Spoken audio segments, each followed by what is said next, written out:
केपी ओलीको रणनीति प्रचण्डलाई सडकमा पुर्याएर चाहिँ तपाईको चकनाचुरै बनाउने हो। केपी ओलीले वारपार चाहेका छन्, त्यो सबैले बुझ्नुपर्ने कुरा त्यो हो। केपी ओलीले वारपार सँगै बस्न चाहेका छैनन्। केपी ओली चाहिँ एकछिन पनि यिनीहरू नरहनु भन्ने छ। त्यो भएपछि प्रचण्डलाई के गर्ने भने उनलाई बाटो खुल्छ। विशेष गरी प्रचण्डलाई डर के छ भने दुईटा कुराको डर छ।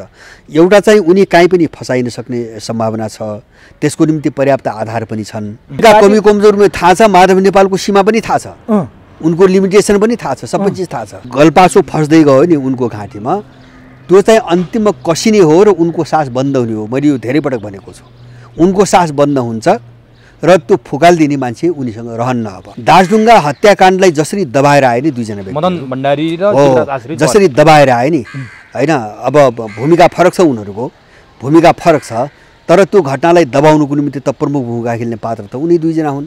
हो, त्यो लेगेसी जोडिएको छ। त्यसकारण पनि यिनीहरू भिन्न हुँदैन। त्यसले भोलि अप्ठ्यारो पार्छ यिनीहरूलाई। यिनीहरू विभाजित भएर छताछुल्लो हुँदा त्यसले भोलि समस्या पार्छ। किन दासढुङ्गा कसले गराएको पनि सबैलाई थाहा छ।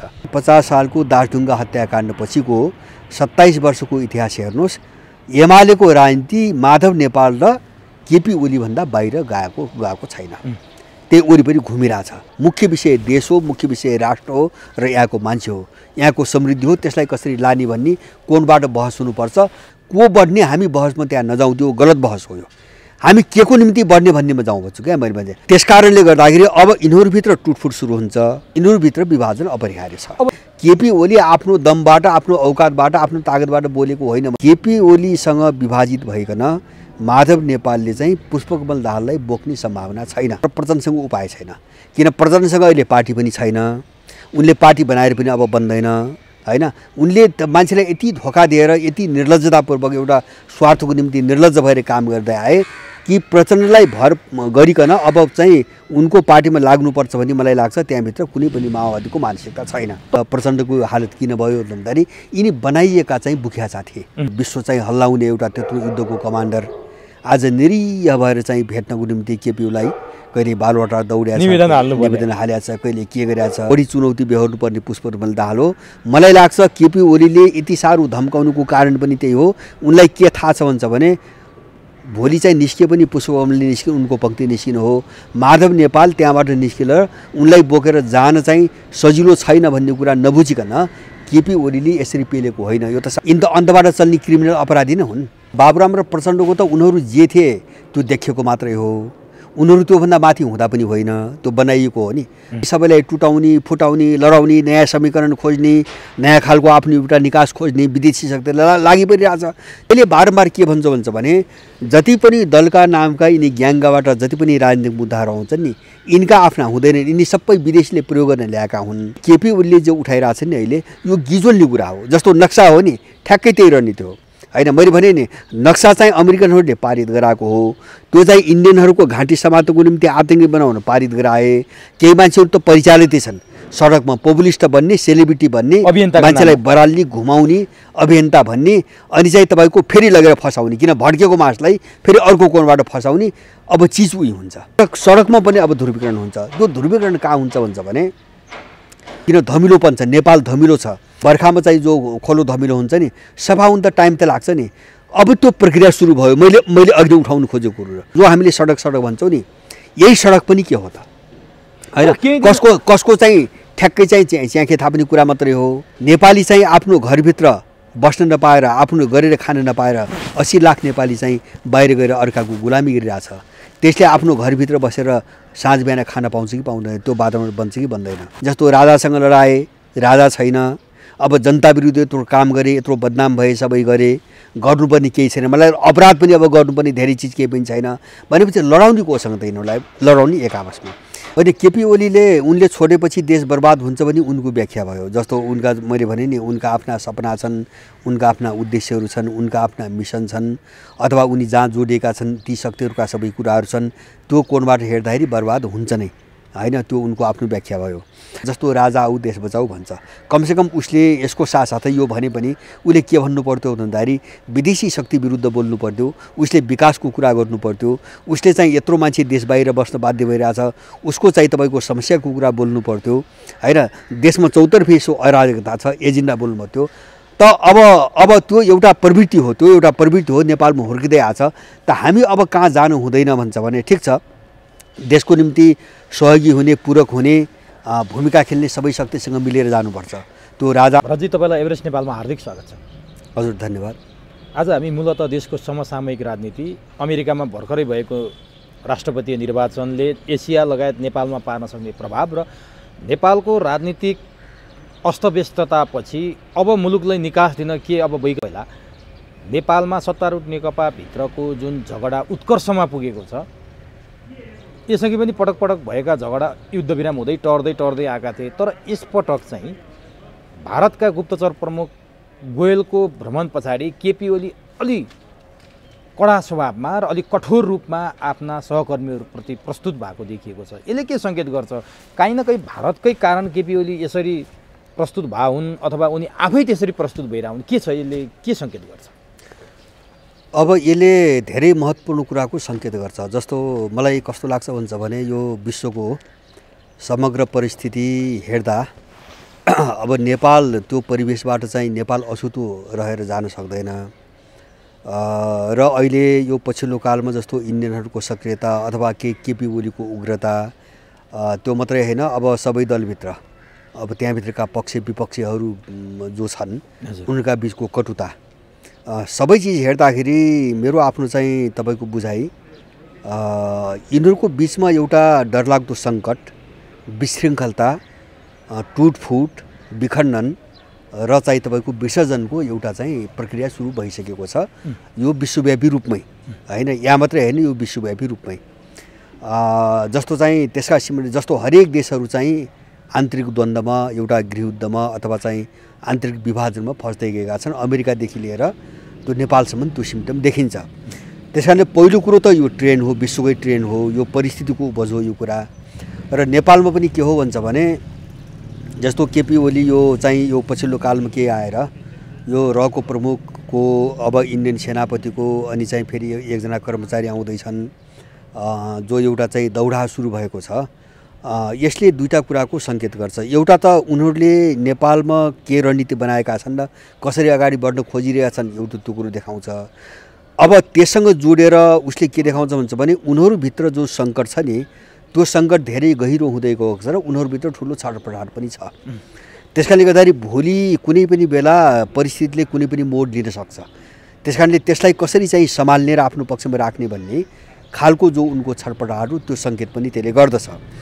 त्यसले गर्दाखेरि जस्तो मैले के बुझ्छु भन्छ भने जस्तो अबको चक्र मैले अघि नै सुरुमा भने नि, जस्तो एउटा लक्षण हामीले राम्रोसँग बुझ्नुपर्छ। जस्तो यति बेलासम्म जो चाहिँ नेपालभित्रका यो दलाल शक्तिहरू थिए, जो नेपालका विरुद्धमा चाहिँ बाहिरी मिश्रमा प्रयोग गर्यो भए यिनको एउटा उभारको एउटा चरण चाहिँ थियो होइन, यिनीहरूको राइजिङ एउटा चरण थियो।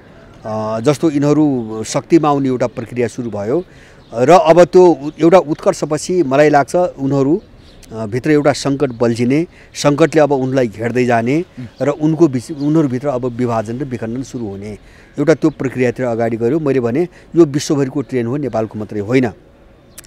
त्यसकारणले गर्दाखेरि अब यिनीहरूभित्र टुटफुट सुरु हुन्छ र नयाँ खालका समीकरणहरू बन्छन्, नपत्याउँदा समीकरणहरू बन्छन्। जस्तो काङ्ग्रेसभित्र त्यही सिम्टम बढ्छ, एमाले माओवादीभित्र त्यही हुन्छ, अरूभित्र त्यही हुन्छ र नयाँ समीकरणहरू जस्तो उनको परिस्थितिले अथवा उनका पछाडि जोडिएका शक्तिहरूको तपाईँको रणनीतिले के चिजको माग गर्छ, त्यो मागअनुसार अब यो ध्रुवीकरण बढ्छ। ध्रुवीकरणको निम्ति टुटफुट हुनु अनिवार्य छ। टुटफुट नभइकन ध्रुवीकरण चाहिँ बन्दैन। नेकपा फुटतर्फ उन्मुख भयो। जस्तो तपाईँले यसअघि पनि मैले पटक भनेको थिएँ, नेकपामा युद्ध विराम भयो, अब त विवाद मिल्यो कि भन्दाखेरि तपाईँले अब केही समय मात्रै हो, फेरि 2-3 महिनापछि तपाईँले यो देख्नुहुन्छ यिनीहरू फुट्नै पर्छ र यिनीहरू आफै फुट्दैनन्, अरूले नै फुटाउँछ भन्नुभएको थियो। के त्यतातर्फ उन्मुख भएको नेकपा? केपी ओलीको विचार, प्रचण्डहरूको भनाइ, यी सबै सुन्दाखेरि त्यो सङ्केत देखिया हो? त्यो अरू कसैको रणनीतिको माग हो, यसलाई यिनीहरूले टार्न सक्दैनन्। मैले भने नि, जब यिनी सबै अन्तबाट चलेका शक्ति हुन् भने अब यिनको यो विभाजनको जो माग भइरहेछ नि बाहिरबाट, त्यो मागलाई यिनीहरूले टार्न सक्ने कुरा हुँदैन। किन भन्छ भने यो द्वन्द्व यिनीहरूको होइन, मैले बारम्बार भनेको त्यही हो। यिनको यो द्वन्द्व यिनीहरूको होइन, यिनको बिचमा चाहिँ मेलमिलाप पनि यिनको कारणले भएको होइन। त्यस कारणले अब जसले खेलाउँछ उसको आवश्यकता के हो त्यो आवश्यकता तय गर्ने कुरा हो। त्यसैले उसको आवश्यकता नयाँ समीकरण हो। किन भन्छ भने अहिलेका चाहिँ जो दलीय समीकरण छन् नि, पार्टीभित्रका जो बनावट छन् नि, यो बनावटले निकास कसैलाई पनि दिएन, उनीहरूलाई पनि दिएन। त्यसैले त्यो निकासको निम्ति उनीहरूले तोड्नै पर्छ, उनको मागअनुसार टुट्ने कुरा हो। यो प्रक्रियामा त अब केपी ओलीले चाहेर पनि चाहिँ त्यो रोकिने कुरा भएन, अब प्रचण्डले चाहेर पनि रोकिन्न, अब त्यही कुरो काङ्ग्रेसभित्र हुन्छ। यिनीहरूभित्र विभाजन अपरिहार्य छ। अब नि जस्तो गुप्तचर प्रमुखको भ्रमण र सेनापतिको भ्रमण आसपासमै भयो, सेना अध्यक्षको भ्रमण, त्यति बेलासम्ममा नेकपाको अन्तर्कलह यसरी छताछुल्ल भएको थिएन। अहिले गुप्तचर प्रमुखलाई प्रधानमन्त्रीले भेटेको विषय, सँगसँगै राजदूत नियुक्तिका विषय, मन्त्री नियुक्तिका विषय, कर्णालीको विषयलाई लिएर यिनीहरूको भित्र द्वन्द्व चाहिँ बाहिर चाहिँ विषय यो देखाइएको छ। खासमा द्वन्द्व चाहिँ साँच्चीकै विदेशीकै कारण हो, तर द्वन्द्वको विषय त बाहिर त मैले नै बाहिर यो जो देखिन्छ नि, जस्तो अब यो किन आउँछ त भन्छ भने जब उनीहरूलाई सञ्चालन गर्ने फ्याक्टर चाहिँ तपाईँको सक्रिय हुन्छ हैन, जब भित्री अर्को कारण चाहिँ तपाईँको सक्रिय हुन्छ, त्यसको असर यिनीहरूको बाहिर संरचनामा देखिने मात्रै हो। जस्तो 6 नम्बर किन आयो त, जस्तो 6 नम्बर विवाद किन आयो त भन्दाखेरि 6 नम्बरमा यिनीहरूका बिचमा विवाद भएर आएको विवाद होइन। 6 नम्बरमा विवाद कहाँ आयो त भन्छ भने अब यिनलाई जुधाउने जो रणनीति अगाडि बढ्यो नि हैन, यिनको विभाजनको विघटनको जो रणनीति अगाडि बढ्यो, त्यो रणनीतिको चाहिँ तपाईँको एउटा चाहिँ सिम्टम चाहिँ 6 नम्बरमा देखिएको मात्रै हो हैन। 6 नम्बरमा त्यो विस्फोट भएको हो हैन। जस्तो अरू यस्तै कुरामा के आउलान्, तर अब देखिँदाखेरि त्यो अन्तर्विरोध त उनीहरूभित्रै देखिए जस्तो हुन्छ, तर उनीहरूभित्र त्यो अन्तर्विरोध केले पैदा गर्छ, त्यो कारण अर्को हुन्छ। त्यसैले कारण यिनीहरू होइन, मैले भन्न खोजेको कारण यिनीहरू होइन। जस्तो योभन्दा पहिले किन आएन त, जस्तो 6 नम्बरमा यो समस्या जो अहिले समस्या भने नि, यो समस्या त वर्षौँदेखि छ नि त हैन। जस्तो एउटा मुख्यमन्त्री छ, अरू मन्त्रीहरू छन्, जे छन् सबैका तिनै हुन्, यो त वर्षौँदेखि चल्दै आएको छ, अहिले भर्खरै चाहिँ मनोद गरे त होइन।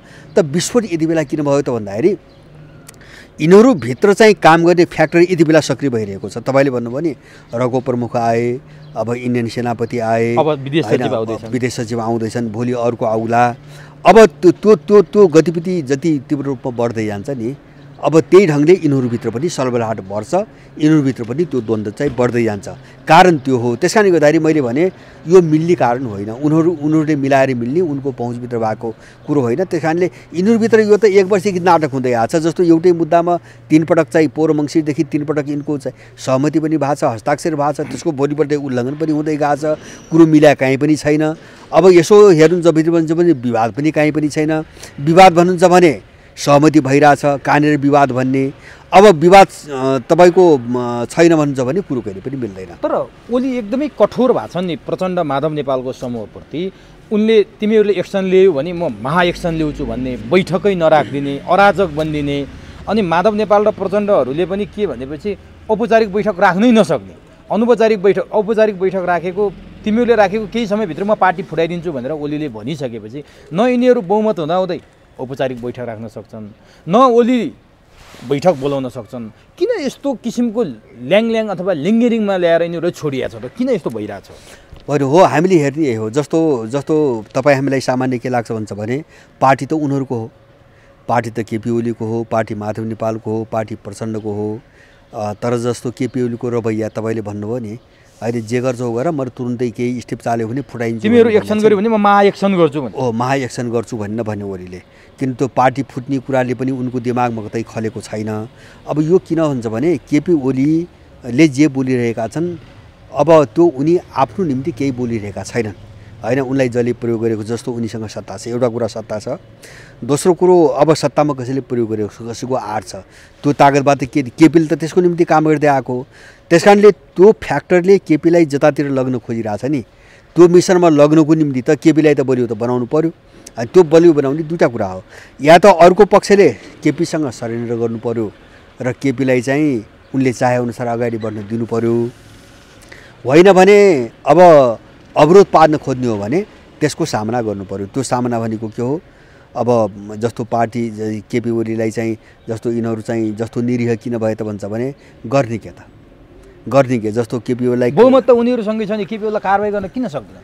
होइन, त्यसको जोखिम त उनले त अनुमान गरेका छन् त। जस्तो केपी बोलिरहेको छैन त्यो त उनलाई पनि त थाहा छ हैन। जस्तो उनी आफै पनि अरू कसैबाट चाहिँ प्रभोग भइरहेछन् होइन। अब विभिन्न फ्याक्ट्री चलाइरहेको छन् भने केपी ओली आफ्नो दमबाट आफ्नो औकातबाट आफ्नो तागतबाट बोलेको होइन भन्ने कुरो माधव नेपाललाई थाहा छैन। त्यस कारणले गर्दा अब त्यो सबै त फेस गर्नु पऱ्यो नि त।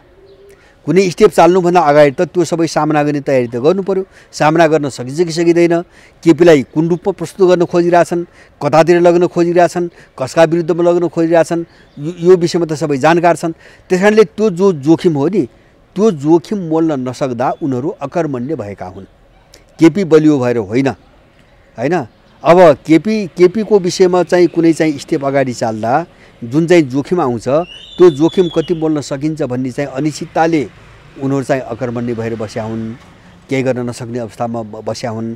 र मलाई के लाग्छ भन्छ भने अब समग्र दलतिर है, एउटा मात्रै होइन, यो चिजलाई हामीले अहिले सत्ताधारी दल मात्रै भनेर बुझ्नु हुँदैन।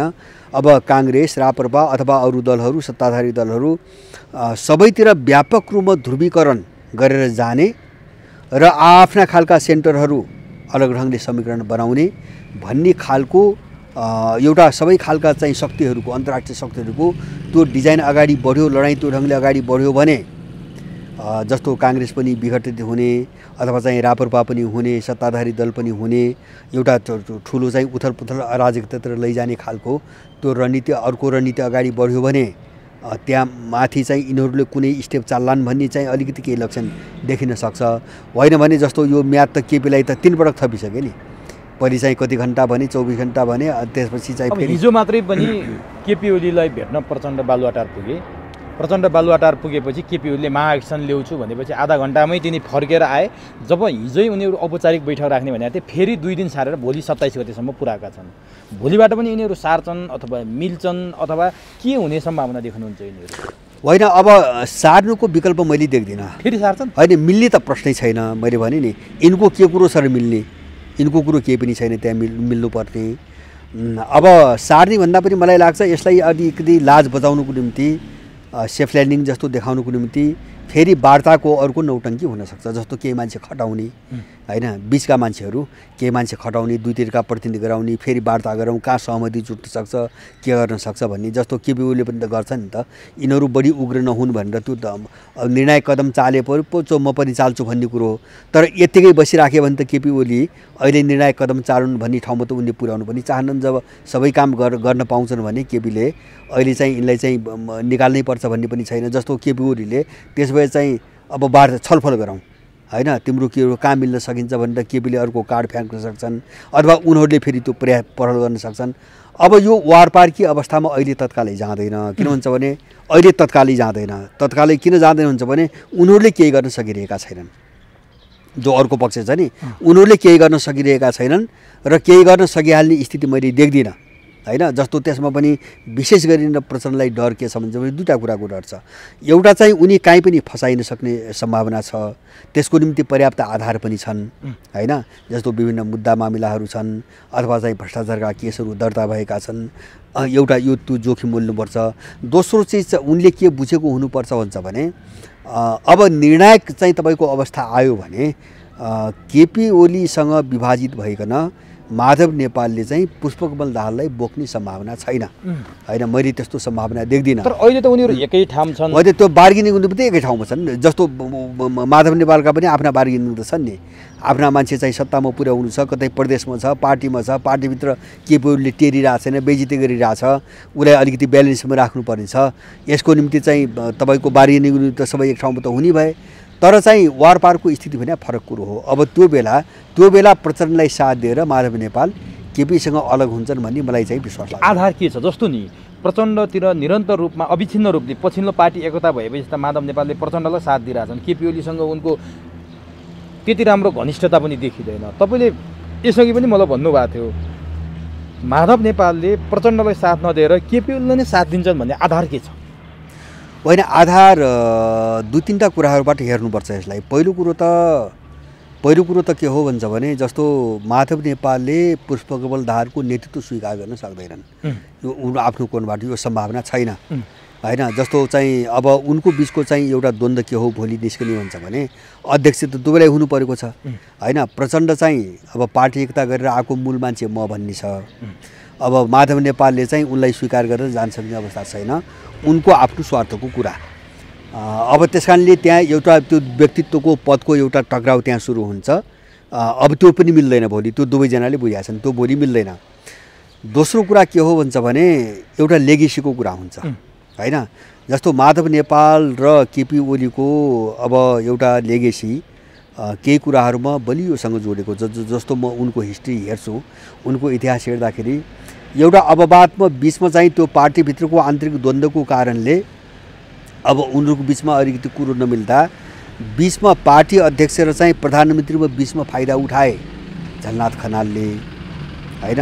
दुईपटक झुक्किएर झलनाथ खनाल परे होइन। त्यो बेला चाहिँ त्यो उम्मेदवारीमा उनको बिचमा चाहिँ कुरो नमिलेर एकले अर्कोलाई नसघाउँदाखेरि अब त्यो परिस्थिति आयो। अब यस्तै परिस्थिति उनको बिचमा 39 सालमा आएको थियो, जब त्यो बेला सिपी मैनालाई कारवाही गरेर तपाईँको झलनाथ महासचिव हुँदाखेरि। अब अस्ति एकजनाको मुखबाट, एमालेकै नेताको मुखबाट सुने झलनाथ खनालको वरियताक्रम 10औं थियो अरे। 10औं वरियताक्रममा भएको मान्छे ठ्याक्कै महासचिव भइदियो काकतालीले होइन, जबकि त्यो चाहिँ कुनै पनि हालतमा पढ्न सक्ने सम्भावना थिएन। अब त्यस्तै भयो, उनी एकपटक प्रधानमन्त्री र पार्टी अध्यक्ष भए। नत्र 2050 सालको दासढुङ्गा हत्याकाण्ड पछिको 27 वर्षको इतिहास हेर्नुहोस्, एमालेको राजनीति माधव नेपाल र केपी ओली भन्दा बाहिर गएको छैन। त्यही वरिपरि घुमिरहेछ। के छ तिनीहरूको केही न केही छ त्यो होइन। त्यो दासढुङ्गाको नेक्सस हो, अरू अब यसमा चाहिँ सोध्नु पनि कुरै छैन। प्रश्न भन्दा माने हो दासढुङ्गा हत्याकाण्डलाई जसरी दबाएर आए नि दुईजना व्यक्ति, मदन भण्डारी र जीवराज आश्रित, जसरी दबाएर आए नि होइन। अब भूमिका फरक छ, उनीहरूको भूमिका फरक छ, तर त्यो घटनालाई दबाउनुको निमित्त त प्रमुख भूमिका खेल्ने पात्र त उनी दुईजना हुन्। हो त्यो लेगेसी जोडिएको छ, त्यस कारण पनि यिनीहरू भिन्न हुँदैन। त्यसले भोलि अप्ठ्यारो पार्छ यिनीहरूलाई। यिनीहरू विभाजित भएर छताछुल्लो हुँदा त्यसले भोलि समस्या पार्छ। किन दासढुङ्गा कसले गराएको पनि सबैलाई थाहा छ होइन। उनीहरू स्पष्ट छन् र अब कसको चाहिँ प्रेसरमा अथवा कसको रणनीतिमा, कसको चाहिँ स्वार्थमा यो दबाउनु पर्यो, त्यो कुराबारे पनि उनीहरू जानकार छन्। त्यस कारणले चाहिँ अब यो सबै कुरा केपीले बुझ्या छ भन्ने पनि माधव नेपाललाई थाहा छ, यो सबै कुरा माधव नेपाललाई थाहा छ भन्ने कुरो केपीलाई पनि थाहा छ। त्यो लेगेसीको कारणले पनि यिनीहरू छुट्टिन मैले सम्भव देख्दिनँ। उनीहरू अप्ठ्यारोमा पर्छन् भोलि। यो कुरा प्रचण्डले बुझ्या छैन, यिनीहरू छुट्टिने सम्भव छैन भन्ने कुरा होइन। अब होइन बुझ्या होलान् जस्तो लाग्छ मलाई बुझ्या होलान् भन्ने लाग्छ, तर प्रचण्डसँग उपाय छैन। किन प्रचण्डसँग अहिले पार्टी पनि छैन, उनले पार्टी बनाएर पनि अब बन्दैन होइन। उनले मान्छेलाई यति धोका दिएर, यति निर्लज्जतापूर्वक एउटा स्वार्थको निम्ति निर्लज्ज भएर काम गर्दै आए कि प्रचण्डलाई भर गरिकन अब चाहिँ उनको पार्टीमा लाग्नुपर्छ भन्ने मलाई लाग्छ। त्यहाँभित्र कुनै पनि माओवादीको मानसिकता छैन। तर एउटा कुरा रोचक देखियो, जस्तो यसअघिको नेकपाभित्रको झगडामा प्रचण्डसँग हिजोसँगै जनयुद्ध गरेर आएका हरिबोल गजुरेल, टोपबहादुर रायमाझी, लेखराज भट्ट, यिनीहरूले जब हिजो केपी ओलीलाई साथ दिने अवस्था देखिएको थियो भने अहिले त उनीहरूले अब हामी केपी ओलीलाई साथ दिन सक्दैनौँ, उबेला साथ दिने कुरा फरक कन्टेस्टमा थियो, अब हामीले तिमीलाई साथ दिन सक्दैनौँ भनेर प्रश्न पारे केपी ओलीलाई भन्ने कुरा आइरहेछ। प्रचण्ड के फेरि बलियो हुन थाले हुन्? होइन भने त्यो बोल्न लगायो। हेर्नु अब यिनीका जस्तो यिनी यस्ता मान्छेहरूका कुरामा हामीले भरै गर्न हुँदैन होइन। जस्तो अब भोलि अर्को कुरो भनिदिन्छ, किन हुन्छ भने त्यहाँभित्र त दबाब छ, प्रेसर छ, वार की पारको स्थिति आयो भने होलान्, ल यत्रो वर्षसँगै काम गर्यो तपाईँ, यस्तो चाहिँ बोल्ने, यस्तो बोलिदिनु पऱ्यो भने होलान्। अथवा चाहिँ केपीसँग बार्गेनिङ गर्न अर्को पक्षले पनि दबाब दियो होला, प्रेसर दियो होला। अनि चाहिँ तपाईँको आज एउटा कुरा गर्छ, भोलि अर्को कुरा गर्छ, पर्सि अर्को कुरा गर्छ। यसमा कुनै पनि चाहिँ विश्वसनीयता छैन। मात्रै मैले भन्ने चिज के पनि वार पार की अवस्थामा वार की पार हुने स्थिति आयो भने उनको मानसिकता के हो भन्ने मात्रै मैले हेर्न खोजेको। त्यो मानसिकता के हो भन्छ भने जस्तो प्रचण्डसँग लागेर अब पछि लागेर राजनीति हुन्छ भन्ने बुझाइमा कोही पनि छैन। माओवादी पङ्क्ति जो माओवादीको पृष्ठभूमिबाट आयो नि, प्रचण्डसँग पछि लागेर किन हुन्छ भने उनले त चाहिँ कतिखेर काङ्ग्रेससँग चाहिँ हालिदिन्छन्, कतिखेर राप्रपासँग हालिदिन्छन्, कतिखेर चाहिँ केपीसँग तपाईँको हालिदिन्छन्, कुनै टुङ्गो नै छैन। किन भन्छ भने प्रचण्डको राजनीति चाहिँ उनको नितान्त चाहिँ व्यक्तिगत स्वार्थबाट किनेत मात्रै भयो होइन। त्यो उनको निजी स्वार्थ पूर्ति हुने अवस्था भयो भने उनले कतिखेर के गर्छन् भन्ने कुराको कुनै पनि निश्चितता छैन। यो कुरो सबैले बुझेको छ। त्यस कारणले गर्दाखेरि अब त्यो प्रचण्डको साथमा जाने सम्भावना मैले देख्दिनँ। भोलि वारपार भयो भने मैले त्यो सम्भावना देख्दिनँ। त्यस कारणले गर्दाखेरि बढी चाहिँ अहिले दबावमा र प्रेसरमा माधव नेपाल होइन चाहिँ तपाईँको पुष्पकमल दाहाल नै हो। अब यो जो अवस्था आउँछ नि, यसबाट बढी चुनौती बेहोर्नुपर्ने पुष्पकमल दाहाल हो। मलाई लाग्छ केपी ओलीले यति साह्रो धम्काउनुको कारण पनि त्यही हो। उनलाई के थाहा छ भन्छ भने भोलि चाहिँ निस्किए पनि पुष्पकमलले निस्किनु उनको पङ्क्ति निस्किनु हो, माधव नेपाल त्यहाँबाट निस्केर उनलाई बोकेर जान चाहिँ सजिलो छैन भन्ने कुरा नबुझिकन केपी ओलीले यसरी पेलेको होइन। यो त सामान्य हिसाबले पनि बोल्नुपर्छ। केपी ओलीले प्रचण्डलाई धम्क्याउनुको मुख्य कारण प्रचण्डका कमी कमजोरी सबै केपी ओलीलाई थाहा छ। यदि उनका कमी कमजोरी थाहा छ, माधव नेपालको सीमा पनि थाहा छ, उनको लिमिटेसन पनि थाहा छ, सबै चिज थाहा छ। भोलि यदि वारपार भयो भने प्रचण्डसँग माधव नेपाल रहँदैनन्। वारपार कि पार्टी अवस्था आयो भने माधव नेपाल प्रचण्डसँग रहँदैनन्। को हुन्छ त प्रचण्डसँग त्यो बेला? न प्रचण्डसँग हिजो माओवादीको लिगेसी बोकेका हुने भए, अब प्रचण्डसँग को हुन्छ र प्रचण्डको नेपाली राजनीतिक क्षितिजमा स्थिति अवस्था स्थान कहाँ हो? माने यो सबै क्यालकुलेसन गरिकन, जस्तो भन्नुहोस् न तपाईँ, जस्तो केपी ओलीलाई प्रयोग गरिकन जसले एउटा समीकरण बनाउनु खोजेको छ त्यो शक्तिले पनि त यो सबै बुझेर अगाडि बढाएको छ केपी ओलीलाई, होइन? जस्तो प्रचण्ड रक्षात्मक अवस्थामा उभिनु बाहेक अरूको विकल्प छैन, होइन? उनीसँग अब पुरानो शक्ति पनि चाहिँ फर्किँदैन, होइन? केही व्यक्तिहरू केही फर्केलान् तर त्यो विश्वास त पनि व्यक्ति फर्के पनि विश्वास त फर्किँदैन नि। एकता गराउँदाखेरि जुन चाहिँ तलैसम्म जो विश्वास थियो त्यो विश्वास त अब फर्किँदैन। अब त्यो कुरो केपी ओलीले पनि बुझाएका छन्, माधव नेपालको सीमा पनि बुझाएका छन्। त्यस कारणले केपी ओलीको एकहोरो जोड अहिले के हो भन्छ भने त्यसमा पनि मलाई लागेको के हो भन्छ भने एमसीसीमा जो अस्पष्ट भूमिका खेले नि, अब एउटा भाषाको कोणबाट हेर्दाखेरि अस्पष्ट, अब अडानको कुरो गर्दाखेरि अब त्यही अस्पष्ट कुरो गरे पनि अथवा उनीको कार्यदलले एउटा प्रस्ताव ल्यायो त्यसैले गरे पनि एमसीसी त अड्क्यो। त्यस कारणले गर्दाखेरि केपी ओलीको रणनीति प्रचण्डलाई सडकमा पुर्याएर चाहिँ तपाईँको चकनाचुरै बनाउने हो, होइन? अब भित्र त्यो अवस्था छ, केपी ओलीले पेल्नुको कारण भित्र प्रचण्ड धेरै कमजोर छन्, अहिले कमजोर अवस्थामा छन् आन्तरिक रूपमा पनि। त्यस कारणले प्रचण्डलाई तपाईँको साइड लगाउने, सडकमा पुर्याइदिने, सिध्याइदिने, त्यसपछि आफ्नो ढङ्गले चाहिँ पार्टी अगाडि नेकपा एमाले बिउगाउने, त्यसपछि चाहिँ तपाईँको जस्तो माधव नेपालहरूलाई पनि एक ढङ्गले लिएर अथवा चाहिँ एउटा सन्तुलनमा राखेर ब्यालेन्समा लिएर जान सकिन्छ। किन भन्छ भने केपीले पनि के बुझाएको छ भने त्यो प्रचण्ड बिचमा आएर, होइन, थप बलियो भयो माधव नेपालको बार्गेनिङ त त्यसपछि बलियो भएको। अब त्यो दुईवटा छुट्याइदिइसकेपछि माधव नेपाल पनि कमजोर हुन्छ, एमाले पनि फोड्दैन, आफ्नो सत्ता पनि अगाडि जान्छ र उनलाई चाहिँ जसले प्रयोग गरेको छ त्यो विदेशीको मिसन पनि अगाडि बढ्छ नि, एउटा चाहिँ बाटो खुल्छ। यो सबै हिसाब किताब चारैतिरको गरिकन यिनीहरूको घेराबन्दीमा पर्या हुन्, होइन? घेराबन्दीमा त धेरै पहिले पर्या हुन्, अहिले मात्र होइन, यो बढी चाहिँ छरपष्ट हुँदै गएको मात्रै हो।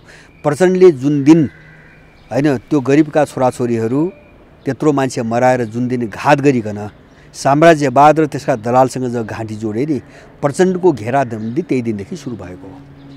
र अब त्यो जो गलपासो फस्दै गयो नि उनको घाँटीमा, त्यो चाहिँ अन्तिममा कसिने हो र उनको सास बन्द हुने हो। मैले यो धेरै पटक भनेको छु, उनको सास बन्द हुन्छ र त्यो फुकालिदिने मान्छे उनीसँग रहन्न अब, होइन? उनले त्यत्रो अपराध त्यत्रो विश्वासघात गर्दै जो आए नि, अब त्यो फसाउँदै घेरामा पार्दै ल्याइसकेपछि अब उम्किने ठाउँ नभए गर्नुहुन्छ के?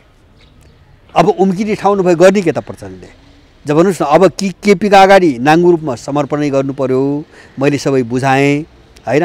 पार्टी पनि तिमी चलाऊ, प्रधानमन्त्री तिमी खाऊ, होइन? मलाई बाँच्न देऊ भने जानु पर्यो, या भनेपछि अब जो परिस्थिति आइरहेको छ त्यसलाई फेस गर्नु पर्यो, अर्को त कुनै पनि उपाय छैन भने उनी अत्यन्तै गहिरो सङ्कटमा छन्। अहिले स्थान कहाँ हुन्छ त राजनीतिक क्षितिजमा प्रचण्डको? अब होइन, प्रचण्डको स्थान मैले भने प्रचण्डको वरिपरि राजनीति घुम्थ्यो, सम्पूर्ण राजनीति प्रचण्डसँगै केन्द्रित हुन्थ्यो, प्रचण्ड बोले भने नेपालै हल्लिने जस्तो हुन्थ्यो।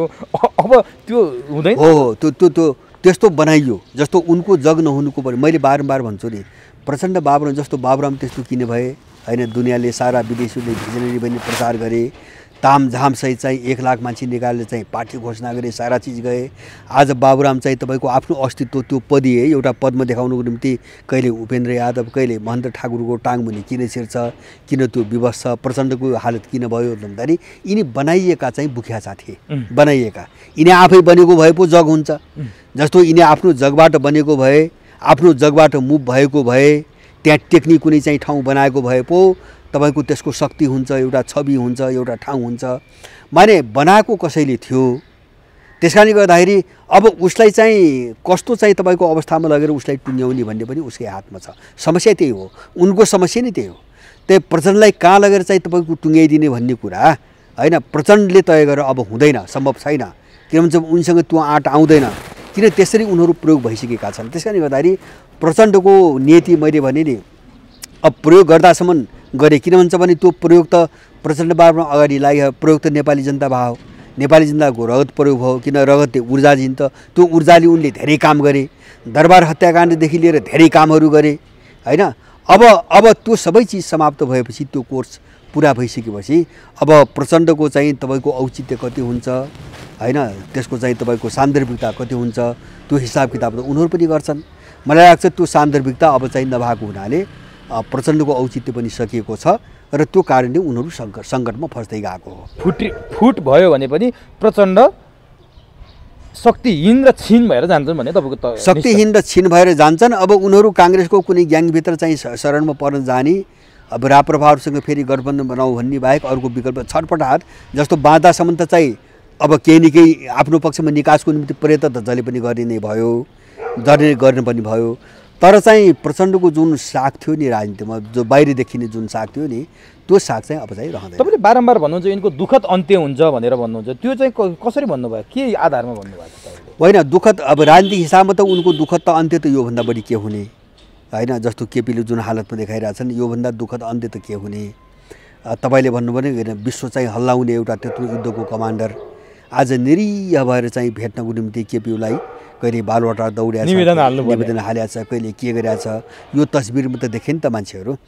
अब मैले दुखान्त भने के हो भन्छ भने अब यो घेरामा पढ्दै पढ्दै पढ्दै सबै चिज सक्यो भने मैले भने नि जस्तो उनी चाहिँ अब एउटा चाहिँ गलत मिसनमा, विदेशीको मिसनमा जस्ता अपराधहरू गरे त्यो फन्दाभित्र त छन्। मैले पहिले नै भने उनका नाममा मुद्दाहरू छन्, उनका नाममा भ्रष्टाचारका केसहरू छन् हैन। अब उनले धोका दिएको पङ्क्तिहरू हैन पुरै चाहिँ आगो भएर बसेको छ, सडकमा जो पुर्याएका छन्, धेरै मान्छेहरू अरूबाट किनिसकेका छन्।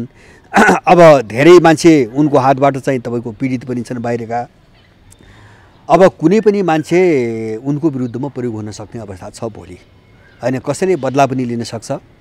त्यो मात्रै होइन, त्यही विदेशीले पनि एउटा कोर्स टुङ्ग्याउनुको निम्ति जस्तो ऊ चाहिँ अब चाहिँ अवरोध कहिले बन्न सक्छ कि भन्ने एउटा सम्भावना देखियो भने अब जसले प्रयोग गर्यो उसैले पनि किनारा लगाइदिन सक्छ र मैले उनको भविष्य सुरक्षित देख्दिनँ। अब यो द्वन्द्व जति बढ्दै जान्छ नि, मैले उनको राजनीतिक भविष्य मात्र होइन उनको चाहिँ तपाईँको शारीरिक जीवन पनि मैले त्यति सुरक्षित देख्दैन। अब उनी त्यो खतराको घेराभित्र छन्, उनी धेरै परिदेखि त्यो खतराको रूपमै खतरा हो हैन। उनी विदेशीले गर्ने पनि त्यही हो र देशभित्र पनि जसका विरुद्धमा चाहिँ उनी प्रयोग गरिए तिनले पनि चाहिँ बदलाको चाहिँ भावना त राख्ने नै भए। त्यो मात्र होइन, जो चाहिँ उनीबाट प्रयोग गरेर चाहिँ नराम्रोसँग जीवन समाप्त पारे नि त्यो तत्त्वले पनि बदला त लिन्छ भोलि हैन। जो प्रचण्डको जीवन खतरामा तपाईले देख्नुभयो? खतरामा छ हैन। उनले अरूलाई पनि त्यस्तो बनाए, अरूको जीवन पनि त्यहाँ पुर्याए उनले धेरैको हैन। अब उनी कमजोर भइसकेपछि जस उनीबाट जो चाहिँ तपाईँको समाप्त पारे नि हैन, त्यो त्यसले त टाउको त उठाउने भयो नि त। उनी कमजोर हुँदै जाने भने त्यसले टाउको त उठाउँछ। तर कतिपयले के भन्छन् भने केपी ओलीले प्रचण्डलाई त्यही द्वन्द्वकालका घटनाहरूको ह्याङ देखाएर, त्यो खतरा देखाएर पटक पटक काबुमा ल्याछन् भन्ने कुराहरू पनि गर्छन्। एउटा चाहिँ क्यान्टोनमेन्टको फाइलको कुरा पनि उठाउँछन् पटक पटक भ्रष्टाचारको। त्यो साँचो हो? होइन, त्यो साँचो हो। जस्तो त्यो त के हुन्छ भने प्रचण्डले अब साह्रै ठुलो अप्ठ्यारो नपार्दासम्म त्यो देखाउने तर्साउने कुरा हुन्छ। अब यो हामीसँग पनि रहन्न अथवा चाहिँ हाम्रै विरुद्धमा पनि अब निर्णायक ढङ्गले यो कदम चाल्ने ठाउँमा पुग्यो भन्ना दिन त त्यो धम्काइराख्ने बार्गेनिङ गरिराख्ने कुरो हुँदैन नि, सिधै दिन्छन् नि हैन। जस्तो चाहिँ तपाईँले भन्नुभयो नि यति नै फाइलहरू अगाडि बढाइदिने कुरा मात्रै न हो। तर बालुवाटारमा केपी ओलीले प्रचण्डलाई अब सँगसँगै बस्न सकिँदैन, आफ्नो बाटो लागौँ, अब तपाईँ आफ्नो बाटो लाग्नुहोस् म आफ्नो बाटो लाग्छु भन्नुको तात्पर्य पनि त्यही हो। केपी ओलीले वारपार चाहेका छन्, त्यो सबैले बुझ्नुपर्ने कुरा त्यो हो। केपी ओलीले वारपार बस्न चाहेका छैनन्। केपी ओली चाहिँ एकछिन पनि यिनीहरू नरहनु भन्ने छ। त्यो भएपछि प्रचण्डलाई के गर्ने भने उनलाई बाटो खुल्छ। उनले बाटो खोल्न खोजेको हो हैन। छिटो भने उनका विषयमा के गर्नुपर्ने हो त्यो गर्ने बाटो हो, त्यो त्यसको निम्ति नै छिटै जाउन् भन्ने छ केपी ओलीको। त्यो त सामान्य मान्छेले पनि बुझ्ने कुरा हो त्यो। तर बाबुरामको भविष्य चाहिँ के छ फेरि? जस्तो 10 वर्ष सशस्त्र द्वन्द्व गरे, 10 वर्ष जनयुद्ध गरे, 17,000 मान्छेको मृत्यु भयो। आज तिनै प्रचण्ड चाहिने ती जनताका लागि उठाएका नारा, चाहे संहिता होस्, चाहे धर्मनिरपेक्षता होस्, चाहे गणतन्त्र होस्, यी सबै कुरा भए भन्छन्। तर तिनै प्रचण्ड केपी ओलीको टाङमुनि जानुपर्ने, तिनै बाबुराम भट्टराई, महन्त ठाकुर र उपेन्द्र यादवको टाङमुनि जानुपर्ने अवस्था सिर्जना भयो। र केपी ओलीलाई गणतन्त्र विरोधी, संघीयता विरोधी भनेर जुन आरोप लाग्थ्यो, उनले केही दिन अगाडि मन्त्री परिषदको बैठकबाट सङ्घीय लोकतान्त्रिक गणतन्त्र नेपाल हटाएर नेपाल मात्रै राख्ने निर्णय गरे। यसले के देखाउँछ भने प्रचण्डले हिजो 10 वर्ष जनयुद्धले सङ्घीय लोकतान्त्रिक गणतन्त्र ल्यायो, धर्मनिरपेक्षता ल्यायो भनेर जति बोल्थे नि, त्यो कुरा त केपी ओलीले एकछिनमा निमिट्यान्न पार्दै भनेपछि अहिले प्रचण्डले त्यो कुराको विरोध नगर्ने, केपीको टाङमुनि जाने, बाबुराम चाहिँ उपेन्द्र र महन्तको टाङमुनि जाने, यसले के देखाउँछ? किन यस्तो भएको? होइन, यस्तो हो, जस्तो यो केपी ओलीको जस्तो नै बाबुराम र प्रचण्डको त उनीहरू जे थिए त्यो देखिएको मात्रै हो। उनीहरू त्योभन्दा माथि हुँदा पनि होइन, त्यो बनाइएको हो नि, जो 10 वर्षमा तपाईँको बनाइयो, मैले पनि नै भनिसकेँ। त्यस कारणले उनीहरू त्यो रूपमा देखिनु थियो, त्यो देखिएको मात्रै हो। अर्को तपाईँले केपीले जो संहिताको विषयमा चाहिँ जस्तो अहिले नेपाल शब्द राख्ने भन्ने आएको छ नि, अब यो हाम्रो कोणबाट चाहिँ एउटा बुझाइ छ, एउटा व्याख्या छ। जस्तो चाहिँ नेपाल सङ्घीय लोकतान्त्रिक फोकतान्त्रिक केही पनि होइन, नेपाल नेपाल हो होइन। त्यो हामी सधैँभरि नेपालै थियो, अहिले पनि हाम्रो नेपालै हो, त्यो हाम्रो धारणा भयो। अब केपीको चाहिँ मन्त्री परिषदले यसलाई चाहिँ नेपाल मात्रै लेख्ने होइन, अथवा चाहिँ तपाईँको के अरे चाहिँ त्यो मात्रै होइन कि के अरे चाहिँ त्यो जस्तो प्रदेश केन्द्रको एउटा प्रशासनिक युनिट हो भनेर चाहिँ बोल्ने सम्बन्ध। हिजो 62-63 को आन्दोलनको बेला केपीले चाहिँ नि संहिताको विरोध गर्ने, गणतन्त्र आउनु भनेको चाहिँ बैलगाडा चढेर अमेरिका जानु हो भनेर भन्ने त्यस्तो व्यक्तिले आज त्यही व्यक्तिले त्यस्तो बोल्ने, त्यो निर्णय गर्नुको पछाडि स्याल कराउनु र कुखुरा हराउनु मात्रै हो कि यो कुनै यसको होइन? मैले हो, यही रणनीति हो हामीले बुझ्ने। जस्तो केपी ओली चाहिँ तपाईँको सङ्घीय लोकतान्त्रिक गणतन्त्र नेपाल होइन, नेपाल मात्रै हो, अथवा प्रदेश भनेको केन्द्रको प्रशासनिक अङ्ग हो, यो चाहिँ छुट्टै अरू केही होइन भन्ने जो कुरो अहिले भने अथवा निर्णय गरिरहेछन् नि, अब यही कुरो तपाईँको सुरुमा किन भनेनन् त? किन यो सबै चिजलाई स्वीकार गरेर संविधान जारी गर्ने एउटा पात्र त उनी पनि हुन्। गोकुल बासुराले भने त यो त हामीले मानिदिएको मात्रै हो भनेर हो, एक्ज्याक्टली हो, उनको त्यो अर्थ गहिरो छ। हामीले मानिदिएको हो है, महत्त्व त्यही हो। त्यो मानिदिएको किन त भन्छ भने हिजो एक खालको माहौल चाहिँ निर्माण गर्नु थियो, यिन त अन्तबाट चल्ने क्रिमिनल अपराधी नै हुन्। एक खालको माहौल सिर्जना गर्नु थियो, यिनले मानिदिए, अरू कसैको चिज मानिदिए। अब अहिले के आयो, मैले भने नि ग्लोबल्ली पनि एउटा ठुलो द्वन्द्व चाहिँ ध्रुवीकरणको अवस्था आयो विश्वव्यापी रूपमा, र अब नेपालको भू राजनीतिभित्र त्यो पनि अवस्था आयो। त्यस कारणले जस्तो त्यो जो मानिदिनुको निम्ति बोले नि, त्यो एउटा पङ्क्ति त बन्यो, एउटा मानसिकता त बन्यो नि त। नेपाल सङ्घीय राज्य हो भने एउटा मानसिकता बन्यो, एउटा सर्कलमा बन्यो होइन, अथवा चाहिँ तपाईँको के अरे अरू सबै चिज बन्यो। अब त्यसलाई गिजोल्ने अर्को रणनीति आयो। मैले भने नि जस्तो यिनी सबैलाई टुटाउने, फुटाउने, लडाउने, नयाँ समीकरण खोज्ने, नयाँ खालको आफ्नो एउटा निकास खोज्ने विदेशी शक्ति लागि परिरहेछ। त्यसको निम्ति यिनलाई लडाउनु परेन। अब त यिनलाई पनि त लडाउनु पऱ्यो त। जस्तो अब निकास कोसँग लडाउने त होइन? जस्तो राजासँग लडाए, राजा छैन, अब जनता विरुद्ध यत्रो काम गरे, यत्रो बदनाम भए, सबै गरे, गर्नुपर्ने केही छैन, मलाई अपराध पनि अब गर्नुपर्ने धेरै चिज केही पनि छैन भनेपछि लडाउने कोसँग त यिनीहरूलाई लडाउने एक आपसमा लडाउनुको निम्ति के गर्नु पर्यो भन्छ भने त्यही मधेसवादी, त्यही काङ्ग्रेस, एमाले, माओवादी अथवा यिनीभित्रका ग्याङ लडाउनु पर्यो। अब हो त्यसको निम्ति चाहिँ यिनीहरूलाई मान्न लगाइएको कुरा अब नमान भन्छ विदेशीले नै हो होइन, खेलै त्यही हो। जस्तो हिजो चाहिँ धर्मनिरपेक्षताको पक्षमा पैसा खुवाएर हात उठाउन लगायो, यिनी सबैले पैसा पनि खाए, पैसा पनि खाएको छ, हात मात्रै उठाएन।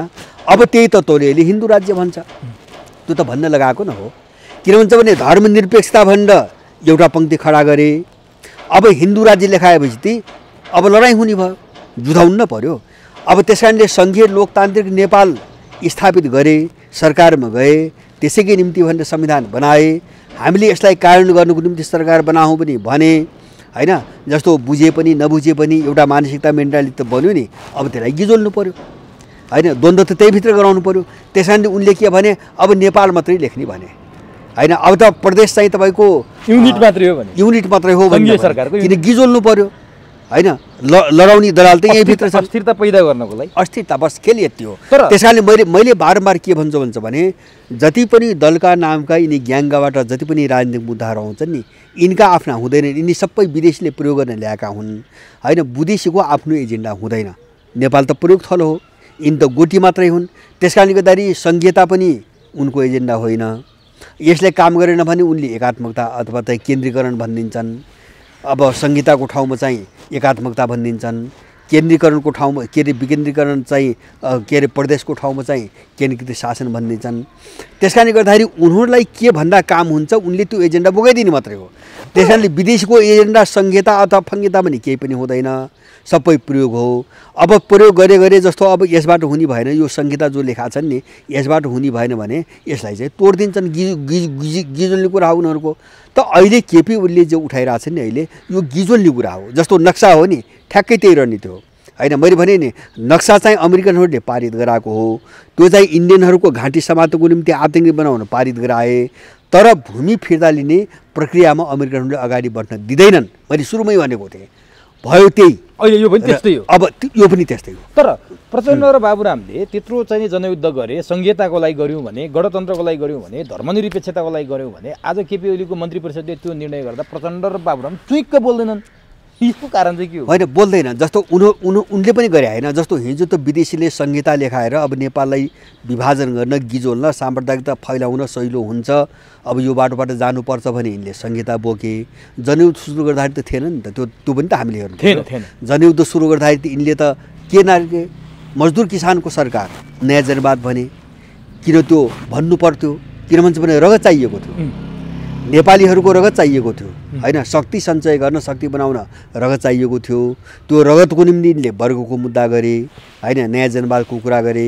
अनि शक्ति सञ्चय गएपछि यिनले त्यही विदेशीले जसले चाहिँ तपाईँको वर्गको मुद्दा उठाउन लगाएको थियो त्यसैले फेरि अब तिम्रो शक्ति हस्तान्तरण भयो, अब यसलाई त प्रयोग गर्नु पऱ्यो उनको मिसनमा, उनले संहिता भन्न लगाए होइन। अब यसले चाहिँ तपाईँको उनले सोचे जस्तो काम नगर्ने भएपछि अब द्वन्द्व गराउनु पऱ्यो। जस्तो एउटा सङ्घीय भन्ने मेन्टालिटी बन्यो नेपालमा, संहिता भन्ने एउटा मेन्टालिटी त बन्यो होइन। अब त्यो मेन्टालिटीसँग अर्को लडाइँ गराउनु पऱ्यो।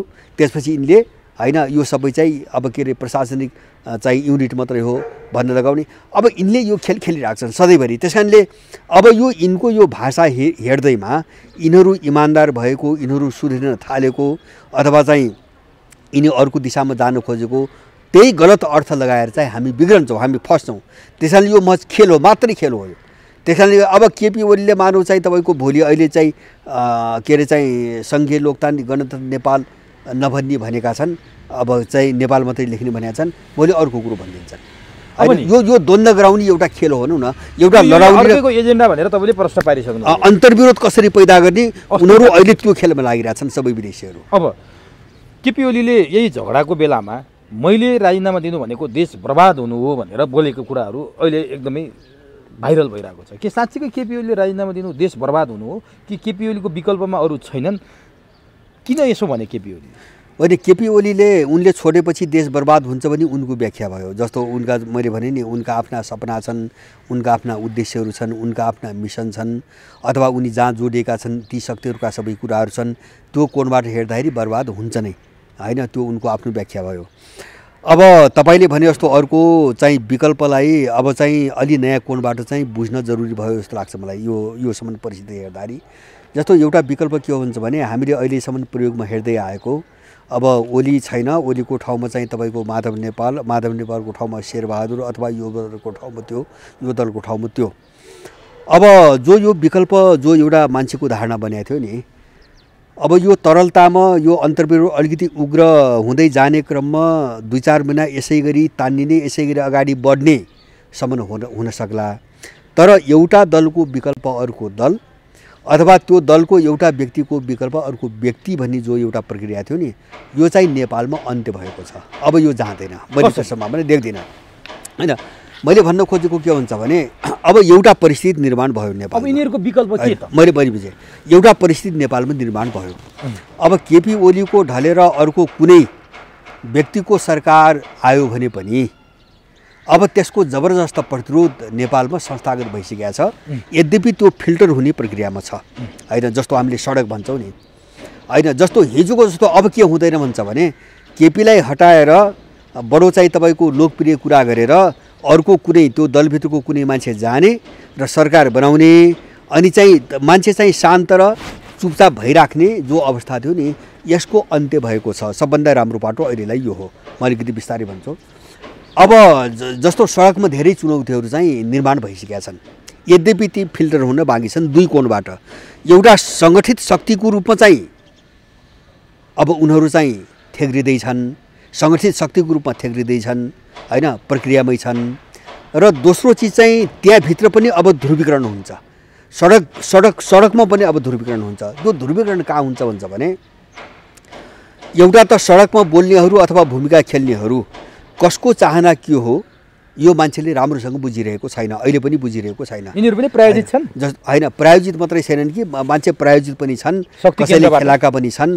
अर्कोतिर चाहिँ जो खेलाका छैनन् तिनको पनि कस्तो छ भन्छ भने बुझाइ आफ्नो छ। जस्तो चाहिँ दलहरू गए र त्यसको ठाउँमा हामी सत्तामा गएपछि हुन्छ, सबै चाहिँ समाधान हुन्छ भन्ने खालको गलत भ्रम छ केही मान्छेहरूको होइन। केही मान्छेहरू त परिचालितै छन्, सडकमा पपुलिस्ट बन्ने, सेलिब्रिटी बन्ने, मान्छेलाई बराल्ने, घुमाउने, अभियन्ता भन्ने, अनि चाहिँ तपाईँको फेरि लगेर फसाउने, किन भड्केको मासलाई फेरि अर्को कोणबाट फसाउने। अब चिज उही हुन्छ। अब यो सबै फिल्टर हुने एउटा त्यो चरण पनि सुरु भयो। सुन्नुहोस् है, मैले दुई कुरा जोड दिइरहेको छु। एउटा चाहिँ तपाईँको जो सडकमा जो चिज छ होइन, जस्तो अहिले मान्छेको आम मनोविज्ञान छ भन्छ भने जो बोल्ने मान्छेहरू छ नि सबै मिलिदिए हुन्थ्यो, सबै एकै ठाउँमा आइदिए हुन्थ्यो भन्ने समाजको चाहना। मैले अहिले 10-12 जिल्ला घुमेँ यो दसैँ तिहार के अरे दसैँभन्दा अगाडि म निस्केको। मैले धेरै ठाउँमा त्यस्तो पाएँ, स्वाभाविक छ, मान्छेले चाहने त्यही हो। तर चाहिँ अब जो मान्छे चाहिँ बोल्छ, जो मैदानमा छ अथवा चाहिँ जो आफू अभियन्ता भन्छ, सबै मान्छे बाहिरको चाहिँ सर्वसाधारणले सोचे जस्तो त छैन। यहाँ त अरू कसैको निम्ति काम गरिरहेको छ धेरै मान्छेहरूले। यो फिल्टर हुन्छ, यो पनि फिल्टर हुन्छ अब होइन, यो पनि फिल्टर हुन्छ। सबैको सीमा अब देखिन्छ होइन, उसको चाहिँ लिमिटेसन के हो भन्ने कुरा अब देखिन्छ। एउटा त्यो कोणबाट फिल्टर हुने क्रम सुरु भयो अब। र दोस्रो मैले भने नि अब चाहिँ सरकार बन्यो भने पनि अब त्यो चाहिँ निसङ्कोच रूपमा बिना प्रतिरोध त्यो चाहिँ 2 दिन पनि अगाडि बढ्ने सम्भावना मैले देख्दैन। त्यो सडक प्रतिरोध अब स्थापित भइसकेको छ। तर सडक प्रतिरोध तपाईँले भने जस्तो सबै शक्तिहरू एक ठाउँमा आएर यी दलको विकल्पमा आउन खोजेका छन् नि, विभिन्न चाहिँ नि तपाईँको खहरे खोला, खहरे भेल जस्ता भएर आइरहेछन्, ती सबै एकै ठाउँमा आएर सागर बनेर यो सरकारको विरुद्ध आउने सम्भावना कतिको रहन्छ? होइन, अब म सबै भनी भाषा त म प्रयोग गर्न सक्दिनँ होइन, किन सबैको तर एउटा म के भन्न सक्छु भन्छ भने जो कम्तीमा पनि यिनी अपराधीहरू हुन्, देशलाई अलिकति निकास दिनुपर्छ र स्थितिमा केही सुधार आउनुपर्छ भन्ने राम्रो मनसायले जो आइरहेछन् नि, जो गरिरहेछन् त्यस्ता पनि छन्। अब उनीहरूको बिचमा एउटा समीकरण बन्छ। यो अपराध जनताले राम्रो शक्ति हो भनेर कसरी चिन्ने? होइन, यो समयले चिनाउँछ। जस्तो मैले भने नि, यस्तो अन्योलताको बेला, यस्तो धमिलोको बेला यो तपाईँ जस्तो त हामीले चाहिँ कसैलाई अथवा चाहिँ हामीले कसैलाई प्रश्न बुझाइदिने, देखिने होइन, प्रश्न भन्छ नि एउटा मापदण्ड ग्यारेन्टी सहितको चिज हुँदैन। किन धमिलोपन छ, नेपाल धमिलो छ। त्यस कारणले धमिलो के छ भन्छ, धमिलोपनमा सत्ताभित्र पनि जस्तो दलहरूभित्र पनि हामी छलफल गरेर नि त्यहाँ पनि धमिलो छ, बाहिर पनि धमिलो छ। यो थेग्रिन त समय त चाहियो नि त। यो सफा हुन जस्तो बर्खामा चाहिँ जो खोलो धमिलो हुन्छ नि, सफा हुन त टाइम त लाग्छ नि। अब त्यो प्रक्रिया सुरु भयो। मैले अघि उठाउनु खोजेको कुरो एउटा दुईवटा चिज भयो।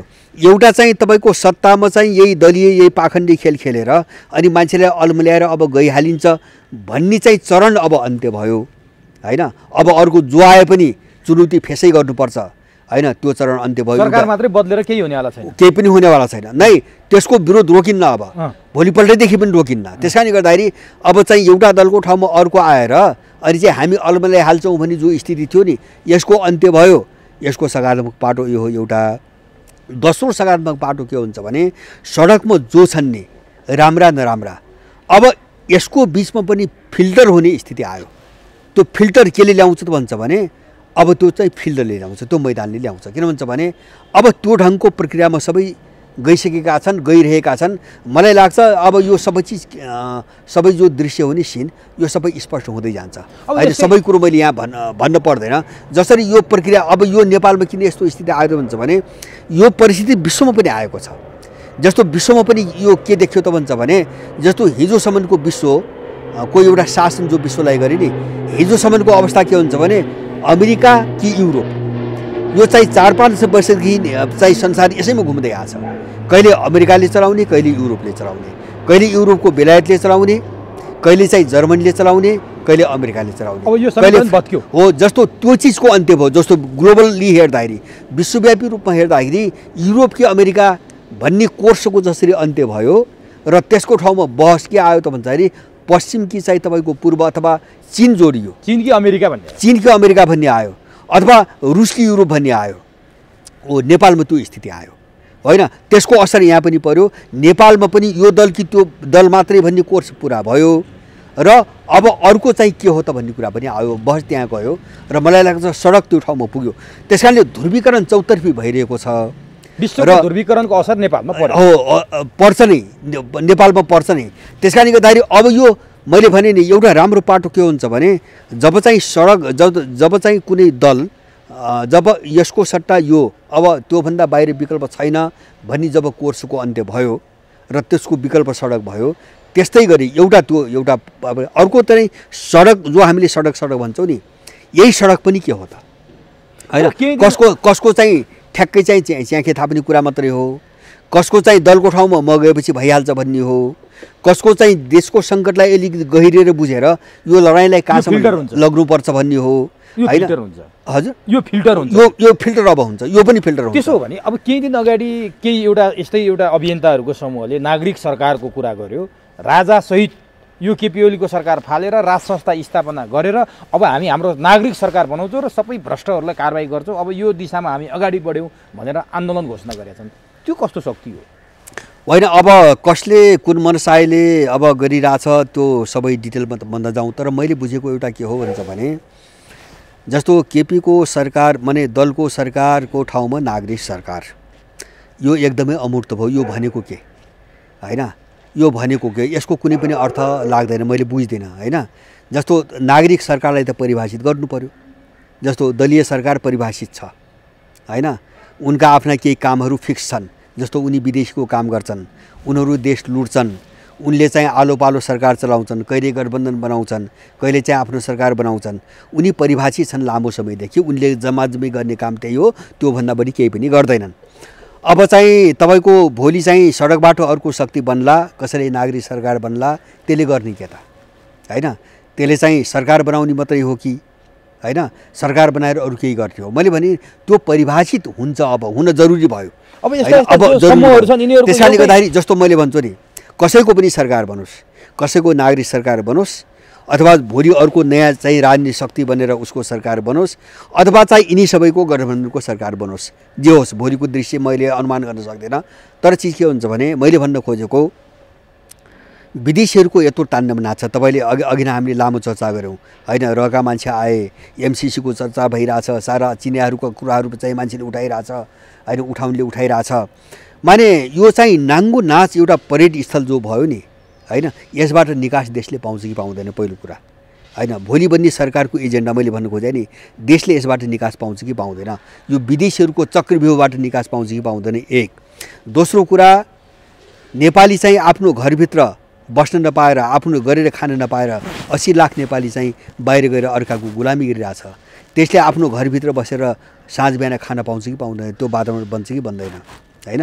अब सबै भत्किएको छ, शिक्षा भत्किएको छ, स्वास्थ्य भत्किएको छ होइन, विकास केही पनि छैन, यत्रो ब्रह्मलुट छ, यत्रो अपराध छ, अत्याचार छ। अब यो सबै चिजको सुधारको निम्ति गर्ने के हाम्रा एजेन्डा के लडाइँ यहाँ हो क्या? अब सरकार बनाउने मात्रै होइन होइन। जस्तो मेरो सरकार मैले भने नि, यिनले गरेन मैले गर्छु मात्रै मैले भने त्यो चाहिँ तपाईँको जाली भाषा हो क्या, अमूर्त भाषा हो। मैले के गर्ने त होइन, त्यो अब जनता बिचमा लिएर जानुपर्छ। मैले अब लडाइँ त्यहाँ हुन्छ, त्यो मूर्त रूपमा लिएर जनता बिचमा जानुपर्छ, आम नेपालीको बिचमा जानुपर्छ। मैले अघि न एउटा सङ्केत तपाईँले के दिन खोजेको हुन्छ भने सडकमा रहेका शक्तिहरूको बिचमा जो फिल्टर छानिने प्रक्रिया हो नि, अब त्यहाँ सुरु हुन्छ। अब यो देश अस्थिरता छ, चारैतिर भद्रगोल छ, तपाईँले भने जस्तो त्यत्रो युवाहरू बाहिर छन्। अर्को एउटा शक्ति पनि छ नि त, सैनिक शक्ति छ नि त हामीसँग। सैन्य शक्तिले हाबी हुने, सैन्य शक्ति नै अगाडि बढ्न सक्ने सम्भावना कतिको देख्नुहुन्छ?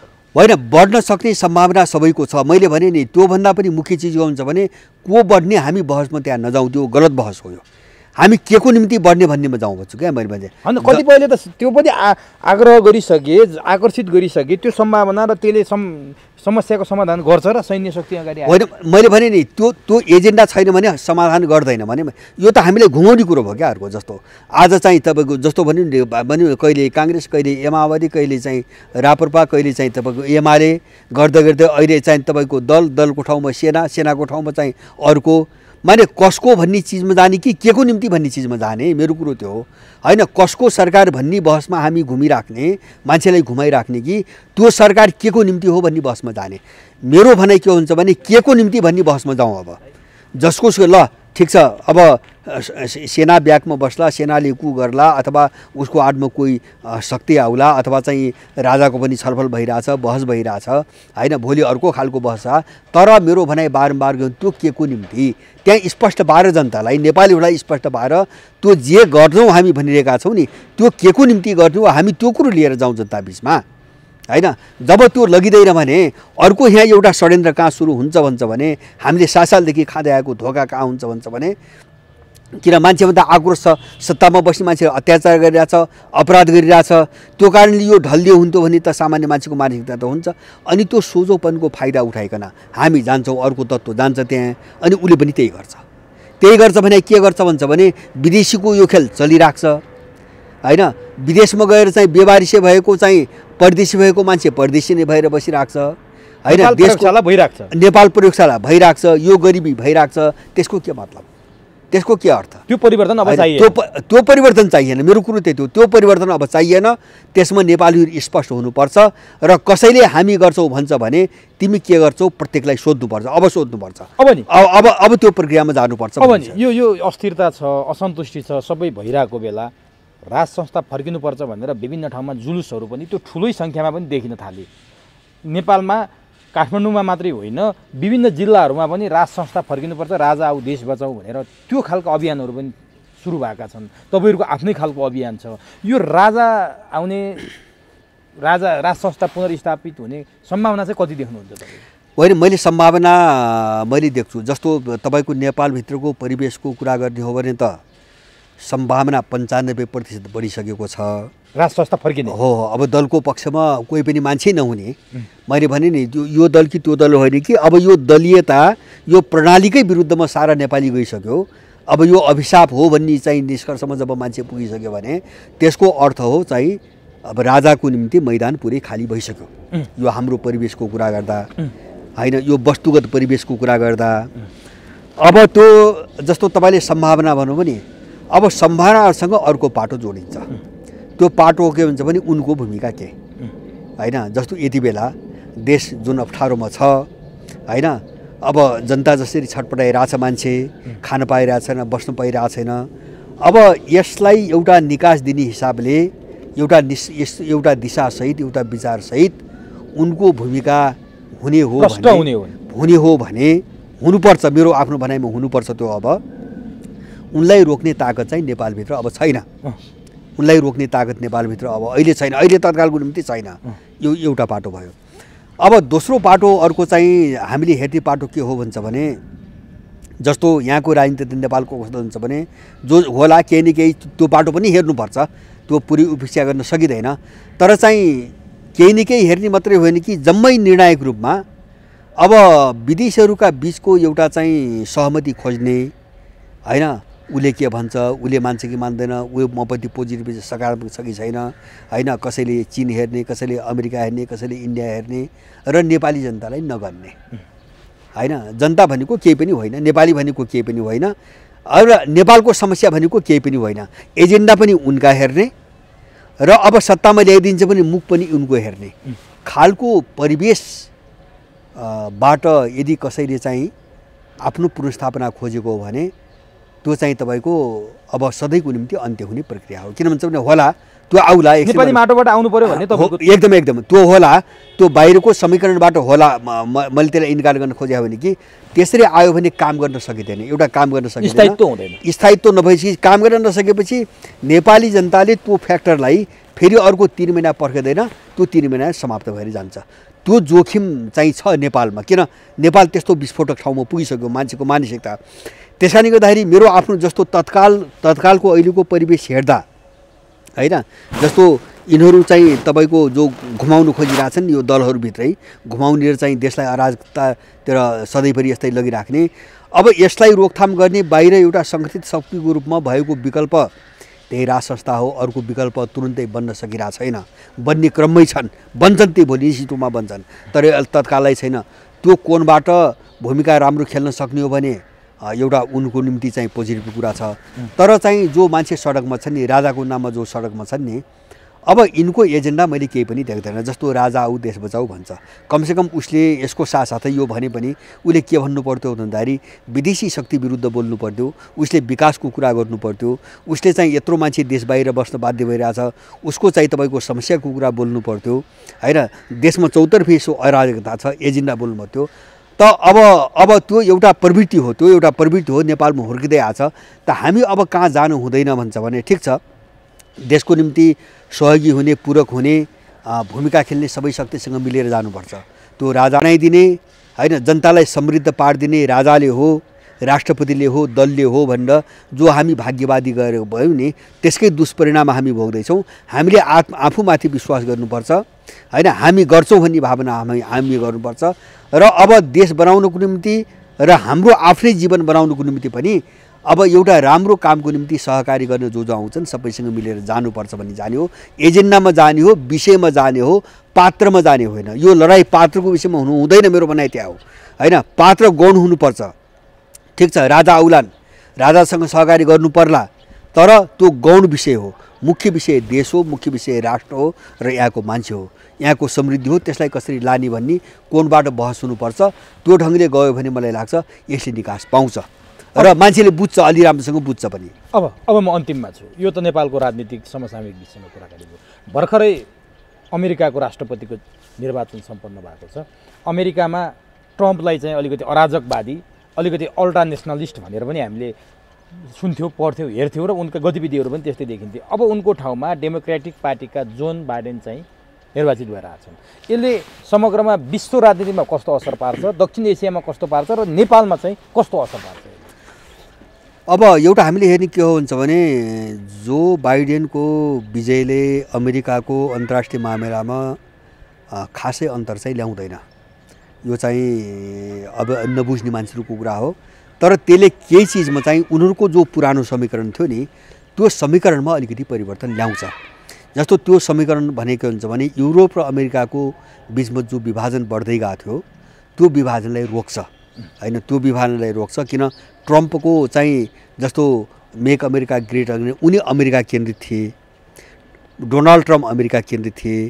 त्यो अमेरिका केन्द्रित स्वार्थले सबैसँग उनको दूरी बढायो र उनले एउटा बेग्लै खालको मूल्य अगाडि स्थापित गर्न खोजे।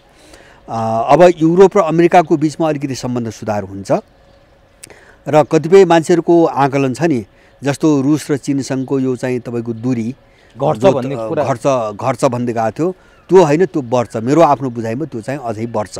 तर त्यो कसरी बढ्छ भन्छ भने जस्तो डोनाल्ड ट्रम्पको डिलिङ गर्ने एउटा तरिका थियो हैन, देखिने बढी आक्रामक, बढी सङ्कीर्ण अथवा बढी व्यक्तिवादी।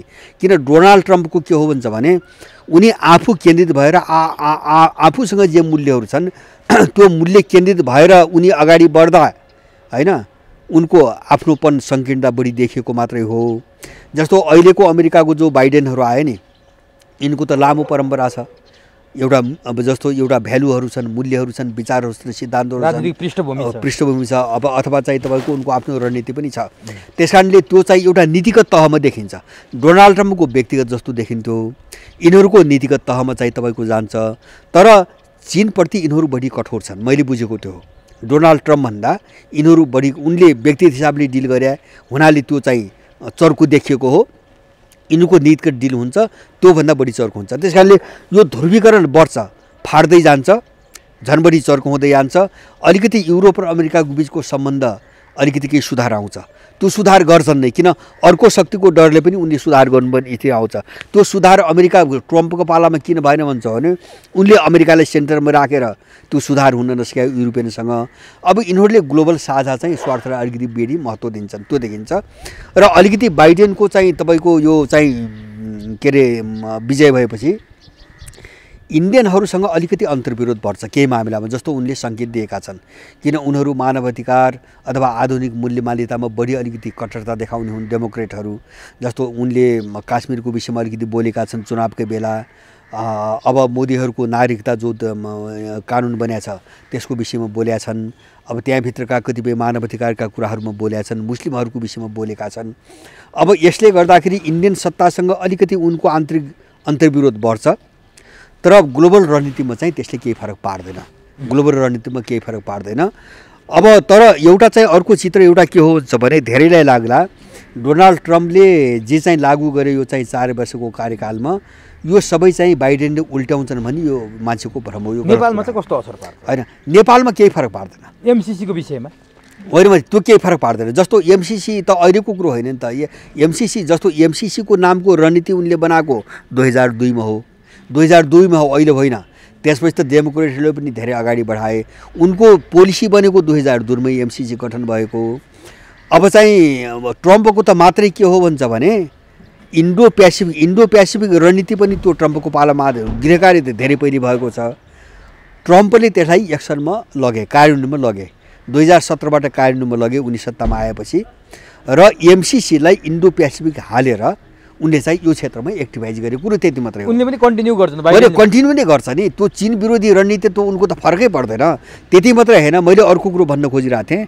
डोनाल्ड ट्रम्पले ट्रम्पवादको नाममा अथवा चाहिँ डोनाल्ड ट्रम्पको नीतिको नाममा विश्वभरि र अमेरिकाभित्र जे चिज लागू गरे त्यो चिजलाई क्रस गरेर बाइडेनहरू जान अब सम्भव छैन। किन भन्छ भने त्यसले अमेरिकन समाजमा एउटा ठुलो आन्तरिक विभाजन ल्याउँछ भोलि, ठुलो। किन ट्रम्पको विचार भनेको एउटा प्रवृत्ति त्यहाँ उठिसकेको छ अमेरिका, नेसनलिस्ट भनेर चाहिँ उनी हो। एउटा ट्रम्पवादको नाममा एउटा किन त्यो रिपब्लिकन पार्टी मात्रै होइन, अब होइन, डोनाल्ड ट्रम्पको कुरो रिपब्लिकन पार्टीसँग मात्रै जोडिएको छैन, अमेरिकाभित्रको एउटा मूल्यसँग गएर जोडिएको छ। त्यसको वरिपरि ठुलो जनमत त्यहाँ बनिसकेको छ। त्यस कारणले त्यो जनमतसँग जुझ्ने गरी बाइडेनले पनि एकदम ट्रम्पको भन्दा पृथक कुनै रणनीति बनाएर जाने सम्भावना मैले देख्दिनँ। खालि त्यो मात्रै कहाँ हुन्छ भने जहाँ अमेरिका फस्यो नि, अहिले फसेको महसुस गर्छन् उनीहरू। जस्तो युरोपियनहरूको मामिलामा सम्बन्ध सुधार पर्यो, जस्तो चाहिँ आप्रवासीहरू भट्के, मुस्लिमहरू जस्तो कालाहरू भट्के, होइन, जो जर्ज फ्लोइडको मृत्युपछि, हत्यापछि त्यो चाहिँ परिवर्तन काराहरू भट्के। यसलाई मत्थर पार्ने प्रयास गरिन्छ, यसलाई केही मत्थर पार्ने प्रयास गरिन्छ। र ट्रम्प चाहिँ असाध्यै बढी एकदम देखाएर चाहिँ तपाईँको अमेरिका मात्रै, अमेरिका केवल अमेरिका भन्ने हिसाबले आउँदाखेरि जो छवि अलिकति आइसोलेसनमा पर्यो अमेरिकाको, त्यसलाई सुधार्नुको निम्ति उनले अन्तर्राष्ट्रिय मामिलाहरूमा केही आवाज उठाउँछन्। जस्तो मैले भने नि, जस्तो चीनका विरुद्धमा चाहिँ इन्डियालाई चाहिँ मोदीलाई साथ लिनुको निम्ति ट्रम्पले के गरे भन्छ भने नागरिकता कानुन पनि चाहिँ बोल्दैन, काश्मीरको चाहिँ मामिलामा धारा चाहिँ 370 निर्माण गर्दाखेरि पनि बोल्दैन, होइन, मुस्लिमहरूमाथिको दमन पनि बोल्दैन। किन त्यो एकहोरो रूपमा चाहिँ इन्डियालाई हातमा लिएर चीनमाथि जाइ लाग्ने भन्ने रणनीतिमा उनी सबै मूढ दर्शक भए। जस्तो चाहिँ तपाईँको एउटा चाहिँ साउदीको पत्रकारको हत्या भयो, होइन, खसोगीको हत्या भयो, त्यसमा पनि तपाईँको बोल्दैन। यस्ता धेरै केसहरू भए। असाध्यै स्वार्थ लम्पट, अमेरिका लम्पट भएर गए उनी। त्यसलाई अलिकति उनीहरूले सुधार गर्छन्, मैले भन्न खोजेको त्यही हो। अर्को ढङ्गबाट डिल गर्छन् उनले चाहिँ, नीतिगत ढङ्गबाट फरक केही हुँदैन, तात्विक फरक हुँदैन, अझ कठोर हुन्छ, मैले बुझेको। अब अन्तिममा जस्तो बाइडेनले चुनाव जिते भनेर आइरहेको छ, हुन त त्यो अझै औपचारिक रूपमा फर्मल रूपमा आएको छैन। बाइडेनले चुनाव जिते, तर धेरैले बधाई दिइसके। चीन, उत्तर कोरिया र रुसले बधाई दिएका छैनन्, यसमा मौन छन्, बोलेका छैनन्। यसको अर्थ चाहिँ के हो? यसको अर्थ सुन्नुहोस् है, अब यसका दुईटा अर्थ हुन्छन्। बाहिर एक थरी मान्छेहरूले के अर्थ लगाएका छन् भन्छ भने जस्तो रसियनहरूले पनि त्यही जवाब दिएका छन्। अब औपचारिक रूपमा घोषणा नभएको हुनाले अब हामी त्यो घोषणा पर्खेका छौँ भनेर भनेका छन् रसियनहरू, चिनियाहरूको बोलेका छैनन्। र अब औपचारिक घोषणा भयो भने त देलान पनि, तर मलाई लाग्छ कारण त्यो होइन। के हो त्यसका पछाडिको राजनीतिक दुईटा कारण छ। एउटा चिज के हुन्छ भने अमेरिकाभित्र द्वन्द्व बढाउनु, ट्रम्पलाई अझै उत्तेजित बनाउनु हो। एउटा चाहिँ त्यहाँभित्रको जो अन्तर्विरोध, मैले भने नि मूल्यको लडाइँ, आइडियोलोजीको लडाइँ अमेरिकामा धेरै गहिरो भएर गइसकेको छ। त्यस कारणले ट्रम्पले हारे, तर ट्रम्पको विचारलाई निषेध गर्न अब सम्भव छैन। अमेरिकामा बाइडेनले निषेध गर्न सम्भव छैन। त्यो शक्ति त बुझेको छ नि सबैले, होइन, ट्रम्पवादको वरिपरि जोडिएको शक्ति त बुझेको छ सबैले। अब त्यो शक्ति र अहिले सत्तामा आएको शक्तिको बिचमा अलिकति अन्तर्विरोध बढाउने कुरो पनि होला, होइन, त्यो रणनीति पनि जस्तो लाग्छ मलाई। र अब त्योसँग जोडिएको अर्को एउटा के हो भन्छ भने मलाई लाग्छ अब तत्काल केही पीडा जस्तो होला। किन ट्रम्पले सिधै टसल गर्न खोजे, साउथ चाइनासँग बबन्डर मचाए, अब व्यापारिक प्रतिबन्ध लगाए, सारा चीनका विरुद्धमा गरे, रुससँग त्यस्तै भयो आदि इत्यादि। अब त्यो पीडा अथवा टक्राउ सिधा भयो जस्तो देखेला। तर ट्रम्प आएपछि अमेरिकालाई आइसोलेसनमा लैजान र अमेरिकालाई चाहिँ छिन्नभिन्न पार्न धेरै चाहिँ सजिलो छ, किन उनी आफ्नो राष्ट्रवादी मूल्यको निम्ति लडिरहेका छन्। त्यसले अब अन्य देशबाट उसलाई आइसोलेसनमा पार्छ। त्यसकारणले मलाई लाग्छ अब यदि विश्वको यो ग्लोबल लडाइँमा अब विश्व चाहिँ कन्ट्रोल गर्ने लडाइँकै कुरा गर्ने कोणबाट हेर्ने हो भने ट्रम्प आउँदाखेरि दीर्घकालीन फाइदा चीन र रुसलाई जति होला त्यो बाइडेन आउँदा हुँदैन। त्यसकारण पनि दीर्घकालीन कोणबाट हेर्दाखेरि किन अमेरिकालाई आइसोलेसनमा पार्न, अमेरिका र युरोपको बिचमा विभाजन ल्याउन र चाहिँ विश्वको पावरलाई कन्ट्रोल गर्न अब चिनिया र चाहिँ रसियन धुरीलाई जति सजिलो ट्रम्प हुँदाखेरि होला त्यति सजिलो चाहिँ बाइडेन हुँदाखेरि हुँदैन। त्यो कोणबाट पनि त्यो सङ्केत दिएको हुनसक्छ, मलाई त्यस्तो लाग्छ। हस् भरतजी, समय दिनुभयो। हजुर धन्यवाद। अन्तर्राष्ट्रिय रूपमै विभिन्न सूचनाहरू आम दर्शकलाई जानकारी गराइदिनु भयो, तपाईँलाई हार्दिक धन्यवाद। धन्यवाद।